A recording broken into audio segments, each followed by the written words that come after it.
Cricket মানেই উত্তেজনা আর বিশ্ব টেস্ট চ্যাম্পিয়নশিপ মানেই পুরস্কারের বন্যা। এবার সেই বন্যায় যোগ হলো আইসিসির প্রাইজ মানির ঘোষণা। মোট $5.76 মিলিয়ন, মানে টাকার অঙ্কে প্রায় 70 কোটি 8 লাখ টাকা।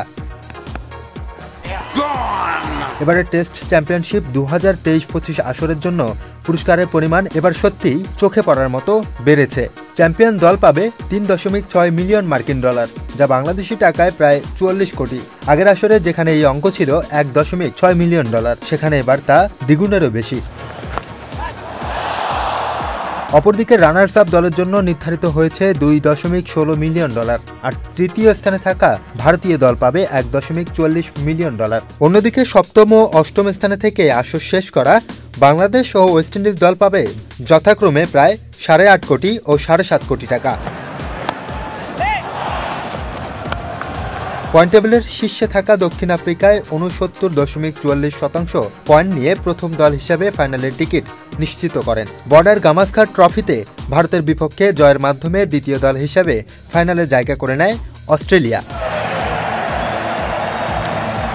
তবে চ্যাম্পিয়নশিপের ফাইনাল ম্যাচটি অনুষ্ঠিত হবে 11 জুন লন্ডনের ঐতিহ্যবাহী লর্ডস ক্রিকেট গ্রাউন্ডে। Mun Chowdhury, channel I. কেসারেন শেকড় থেকে শিখরে।